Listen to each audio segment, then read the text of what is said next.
Good morning, good afternoon, good evening, whatever time of the day you might be joining us. This is, of course, the Tulsa World Scene podcast, and I really don't know why I said the word "of course," but um, if you're here, well, of course, this is what you want to see.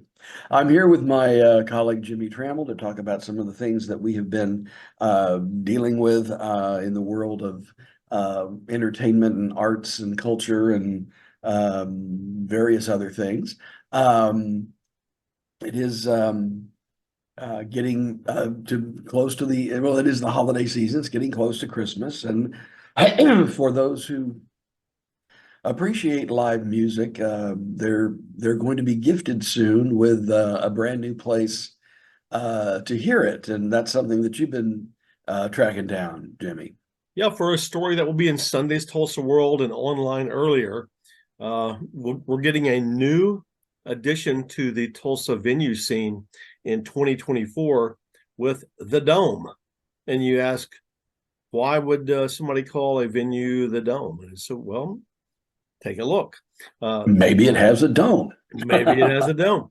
But if you on, I believe the address is 924 South Boulder, the First Scientist Church, former First Scientist Church, has been purchased by a group that is going to turn it into a music venue. And I got a tour recently with the two co-founders of the group that purchased it.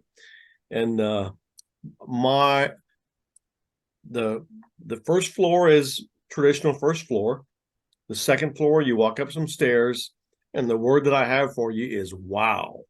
I mean, granted, it's been stripped to the bones to be rebuilt, but you can see why these people wanted this venue, this church for a music venue. I mean, the church services were held in the upper level, which is one giant room, and now that will be the performance area for concerts and that sort of thing. And it really catches your eye. Well, and even though apparently it's still early days before they have their first show, the place is already catching people's eyes because the exterior has an installation by Rachel Hayes, who is I believe she still lives in Tulsa. She came to Tulsa as part of the Tulsa Artist Fellows, and she's known nationally for these large installations of multicolored fabrics that Yes. she had a big showing at Philbrook several years ago, and these are her installations that are on the outside to sort of uh, I guess get people ready that this is not going to be a house of worship anymore. Um, I wonder if they're going to have to change the designation because that neighborhood is known as Cathedral Square because there's a Holy Family Cathedral. There is, Mhm. I believe it's First Christian Church. Is it First Presbyterian? All right there. And then I think that was the First Church of Christ Scientist. And so I wonder if they're going to have to change the name of the place.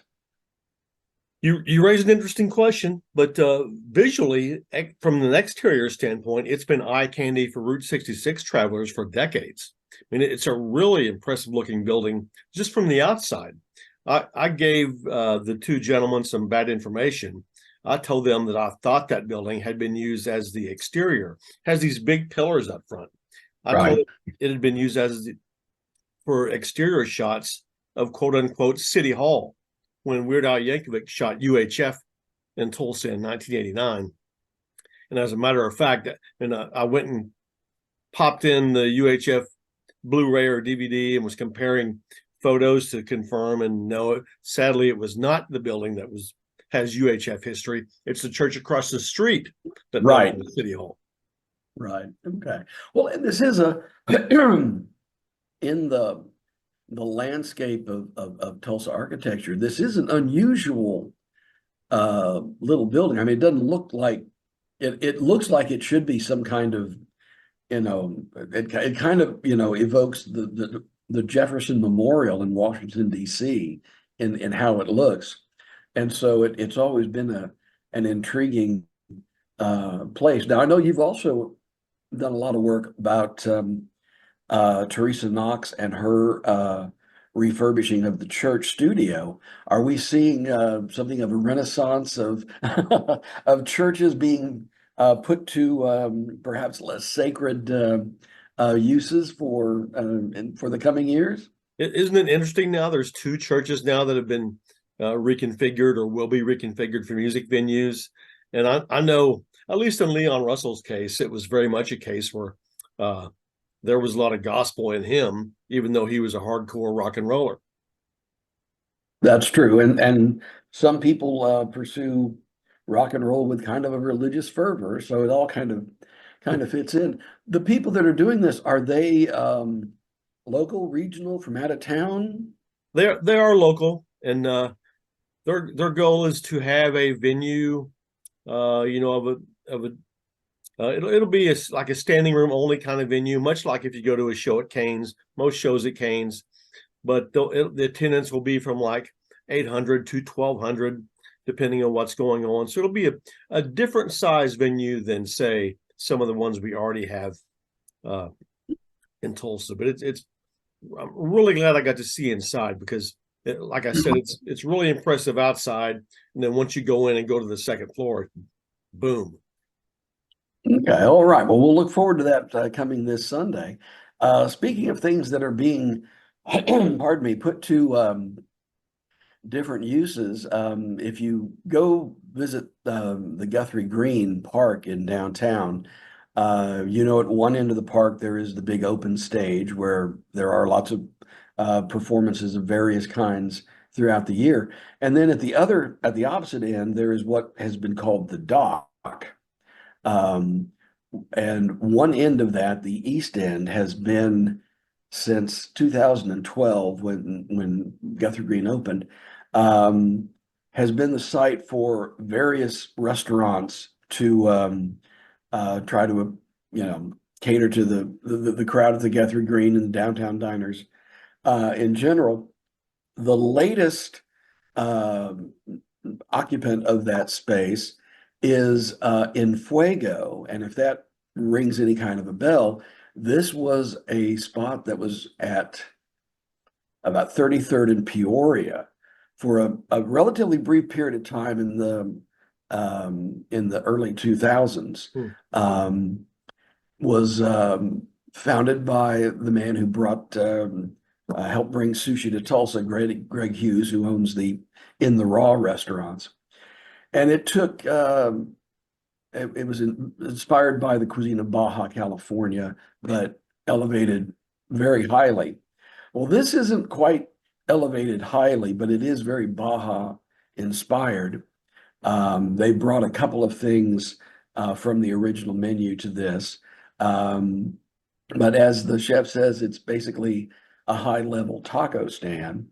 But tacos aren't the only thing they serve. So they also have, I believe, 30, more than 30 brands of tequila that range in price from $7.50 a serving to $70. So take that into consideration. But it's the new in Fuego. It's just recently opened, and we'll have a review of that in Wednesday's Tulsa World, available at fine newsstands everywhere and online at tulsaworld.com. What else do you have coming up? I think you have another vaguely music related story that you'll be sharing with us I on Friday.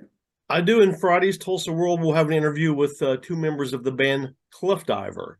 And they're a really different band with a mission to promote mental health and help people through hard times, because people in their band have been through hard times. And to add insult to injury, times got harder in May when they had a traffic accident traveling to Las Vegas by way of the Turner Turnpike, and just a horrific freak accident almost killed, the driver, and then because he was the driver, the van was just careening down the highway with all the other passengers, thinking they were on a collision course with something, whatever they were going to hit. But they all survived safely, and they'll play not Christmas Eve, but Christmas Eve, December 23rd at Kane's Ballroom. But we'll have a story of two of those band members recounting that really horrific day in May. Okay. All right. Well, we will also have this weekend a review of Tulsa Ballet's The Nutcracker. This is the third year for the new production, which is very much a Tulsa-oriented production in the sense that all well, Tulsa, New Zealand, the designer is from New Zealand, but also it is probably, I think I can say safely, it is the only version of the Nutcracker that has not one but two dancing golden drillers. So something to keep an eye out for in that, and that'll be coming up later this week. Why isn't that the Performances name of our podcast, The Dancing Golden Drillers? But the I don't dancing know. golden, well, because probably people would expect us to dance, and I don't know about you, but that's not a sight Yeah, I'm out on that deal. fit for human consumption. So, all right. Well, although if somebody wants to pay us a great deal, and we're talking a great deal of money up front, we will consider it. So we'll leave you all with that thought. Thank you all for joining us for this episode, and we will bid you a pleasant good day and a better tomorrow. Behave.